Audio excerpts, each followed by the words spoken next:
ఈరోజు readymade frocks ఇస్తారు కదండి. రెడీమేడ్ ఫ్రాక్స్కి హ్యాండ్స్ ఎలా జాయిన్ చేయాలో చూద్దాం. రెడీమేడ్ ఫ్రాక్స్కి హ్యాండ్స్ కొన్నిసార్లు మన క్లాత్ మాత్రమే ఇస్తారండి. ఇలా ఇలా స్టిచ్ చేసి ఇవ్వరనమాట. అవైతే మనం ఇలా కట్ చేసుకొని హ్యాండ్ షేప్ అనేది తీసుకొని తర్వాత ఇలా అంచులు మడతపెట్టి కుట్టుకోవాలండి. ఇది నాకు ఇలాగే కుట్టేసి ఇచ్చేశారు కాబట్టి ఇది జాయిన్ చేయడం మాత్రమే. జాయింట్లు అనేది మనం ఇది విప్పుకోవాలండి. సైడ్ జాయింట్ చేస్తారు కదా, అవి విప్పేసుకోవాలి. మనకి వీలుగా ఇలా విప్పుకోవాలండి. మనం కుట్టుకోవడానికి వీలుగా ఉంటుందండి. ఇలా విప్పుకుంటే ఇలా ఫస్ట్ ఖర్చు అనేది విప్పుకొని దీనికి ఇచ్చిన జాయింట్ అందరికీ ఒక డౌట్ వస్తుందండి. ఇది మనం లోపల నుంచి బిగినర్స్కి మెయిన్ లోపల నుంచి స్టిచ్ చేయాలా బయట నుంచి స్టిచ్ చేయాలా అని డౌట్ వస్తుందండి. మనకి ఇక్కడ పైపింగ్ అనేది ఇచ్చేస్తారు కాబట్టి హ్యాండ్స్కి పైపింగ్ ఇచ్చేస్తారు కాబట్టి మనం బయట నుంచే స్టిచ్ చేసుకోవాలండి. దీన్ని బయట నుండి ఇలా పెట్టుకొని మిడిల్ టక్ ఉంటుంది కదండి, మిడిల్ షోల్డర్ దగ్గర మనం హ్యాండ్ని ఇలా పట్టుకొని మిడిల్ టక్ ఉంటుంది కదండి, మిడిల్ టక్ అనేది మనం ఇచ్చుకోవాలండి. ఈ మిడిల్ టక్కి మనం షోల్డర్ దగ్గర పెట్టుకొని ఇలా పైనుండే స్టిచ్ చేసుకోవాలండి. ఇలా మనం స్టిచ్ అనేది వేసుకోవాలి. మిడిల్ టక్ని షోల్డర్ దగ్గర పెట్టుకొని ఒక పిన్ పెట్టేసుకోవాలండి. ఇక్కడ దగ్గర మనం కదలకుండా పిన్ అనేది పెట్టేసుకొని ఇక్కడ నుంచి స్టిచ్ అనేది వేసేసుకోవాలండి. ఎక్కువ తక్కువ అవ్వకుండా చూసుకుంటూ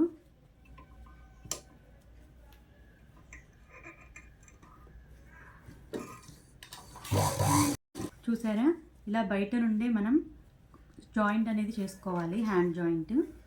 తర్వాత పైపింగ్ పక్క నుండి ఇంకో స్టిచ్ వేసుకోవాలండి. ఒక పాదం వరుసలో ఇంకొక కుట్టు వేసుకోవాలండి.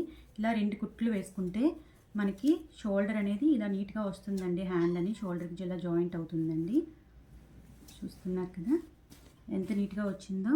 ఈ రకంగా జాయింట్ చేసుకోవాలండి.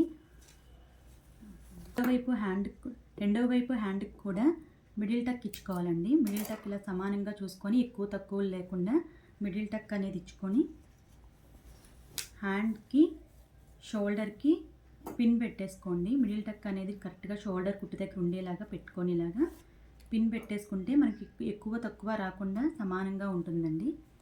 పిన్ పెట్టేసుకొని మళ్ళీ మనం ఈ చివరి నుంచి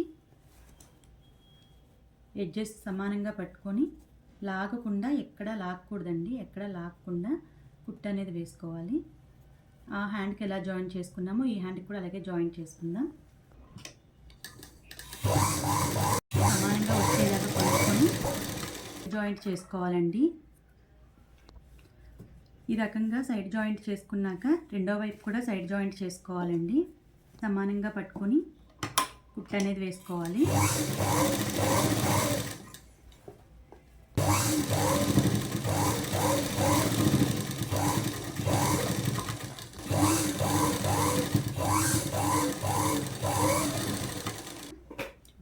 రెండు వైపులా సైడ్ జాయింట్లు చేసుకున్నామండి. చూసారు కదండి హ్యాండ్స్ రెండు ఎంత పర్ఫెక్ట్గా వచ్చాయో. ఇలా రెడీమేడ్ ఫ్రాక్స్కి హ్యాండ్స్ అనేది జాయిన్ చేసుకోవాలండి. మరిన్ని వీడియోస్ కోసం మన ఛానల్ సబ్స్క్రైబ్ చేసుకోండి. పక్కనున్న బెల్ని క్లిక్ చేయండి. అప్పుడే మా నోటిఫికేషన్స్